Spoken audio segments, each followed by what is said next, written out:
নমস্কার বন্ধুরা, সবাই কেমন আছো? আশা করছি সবাই ভালো আছো। তা আমিও ভালো আছি। আজকে চলে আসলাম আরেকটি রেসিপি নিয়ে। তো নতুন বন্ধুদের স্বাগত জানিয়ে ভিডিওটি শুরু করছি। আমার পুরনো বন্ধুদের অসংখ্য অসংখ্য ধন্যবাদ, আর নতুন বন্ধুদের স্বাগত জানিয়ে ভিডিওটি শুরু করছি। তো আজকের রেসিপি হলো বেগুন আলু দিয়ে বাটা মাছের ঝোল। তো সবাই তো বানাও, তো আমি কিভাবে বানাই সেটাই তোমাদের কাছে তুলে ধরছি। তো আমি এই যে বাটা মাছ কেটে ধুয়ে পরিষ্কার করে নেওয়া হয়েছে।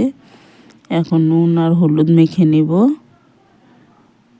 তো বন্ধুরা, ভিডিওটি কেউ স্কিপ করে দেখো না, সম্পূর্ণ ভিডিওটি দেখো, ফুল ওয়াচ করে দিও।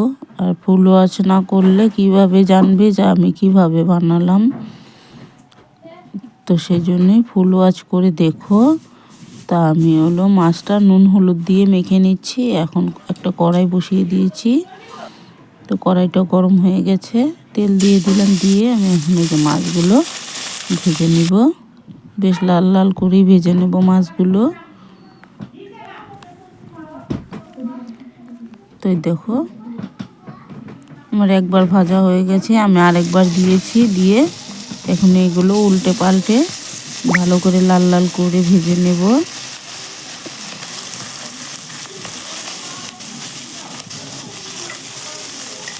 তো দেখো মাছগুলো এগুলো উল্টে দিচ্ছি, দিয়ে আমি এগুলো লাল লাল করে ভেজে নেব। তো আমার এই দেখো মাছগুলো ভাজা হয়ে গেছে এগুলো, আর এগুলো বাকি আছে, আমি এগুলো ভেজে নিব। আর এখানে আমি এই যে বেগুন নুন হলুদ দিয়ে ভেজে নিয়েছি, অল্প নুন অল্প হলুদ দিয়ে ভেজে নিয়েছি। বেগুন ভাজাটা দেখালাম না তোমাদেরকে। তো আমি এটা ভেজে নিয়েছি। তো এখন আমি কড়াইতে আর একটু তেল দিয়ে দিব। মাছ ভাজা তেলটা দিয়ে আমি বেগুনটা ভেজে নিয়েছিলাম। আর এখন কড়াইতে তেল দিয়ে দিলাম। দিয়ে এখন কালো জিরা ফোড়নে দিব। ফোড়নে দিয়ে যে আলুগুলো দিয়ে দিলাম।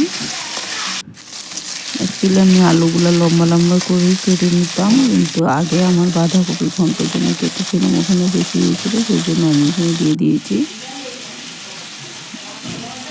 তার এখানে নিয়েছি জিরে, কাঁচা লঙ্কা বাটা, হলুদ, একটা টমেটো, আর একটু কাশ্মীরি লাল লঙ্কার গুঁড়ো দিয়ে দেব একটু কালারের জন্য। তো মশলাটা দিয়ে দিলাম। তো আলুটা আমার লাল লাল করে ভাজা হয়ে গেছে। এখন আমি এটাতে মশলাটা দিয়ে দিব, বেটে রাখার মশলাটা দিয়ে দিব। মশলাটা দিয়ে আমি মশলাটা খুব ভালো করে কষিয়ে নিব।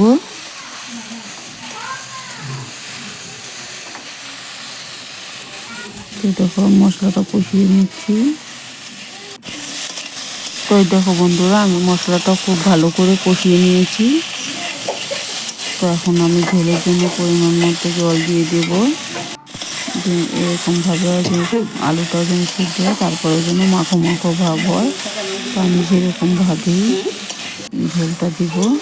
তো এরপর একটা ধুয়ে জল দিয়ে দিলাম। এখন পরিমাণ মতো ঝোলের জন্য জল দিয়ে দেব। তো দেখো ঝোলটা দিয়ে দিয়েছি। এখন ঝোলটা খুব ভালো করে ফুটিয়ে নিব। তো দেখো বন্ধুরা, মাছের ঝোলটা ফুটতে শুরু করেছে। তো আমি এখন ভেজে রাখা বেগুনটা দিয়ে দেব। ভেজে রাখা বেগুনটা দিয়ে একটু নাড়াচাড়া করে নিয়ে এটা ভালো করে ফুটিয়ে নিব। তো আমি এখন ঝোলের জন্য পরিমাণ মতো নুন দিয়ে দিলাম। দিয়ে দেখো ঝোলটা ফুটাবো টকবো গিয়ে ফুটতে শুরু করেছে।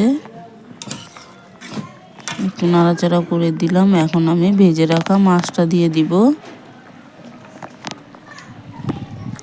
তো আমি দেখো ভেজে রাখা মাছটা দিয়ে দিচ্ছি। আমি সবকটা মাছই দিয়ে দেব। তো আমি এই যে সবগুলো মাছ দিয়ে দিলাম। তো এই দেখো বন্ধুরা, আমি মাছটা দেওয়ার পরে ঝোলটা খুব ভালো করে ফুটিয়ে নিয়ে মাখা মাখা করে নিয়েছি। এখন এই যে ধনেপাতা দিয়ে দিলাম, কিছুটা ধনেপাতা দিয়ে একটু নাড়াচাড়া করে মিশিয়ে নিয়ে তো আমি এখন নামিয়ে নেব। তো এই দেখো বন্ধুরা, আমি মাছের ঝোলটা নামিয়ে নিয়েছি। কেমন হয়েছে তোমরা কমেন্ট করে জানিও। যদি ভালো লাগে একটা লাইক দিয়ে দিও।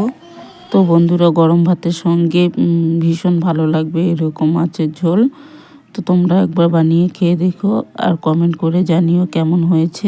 আর যদি ভালো লাগে তাহলে লাইক কমেন্ট শেয়ার করে দিও। আর সবাই ভালো থেকো, সুস্থ থেকো। ধন্যবাদ।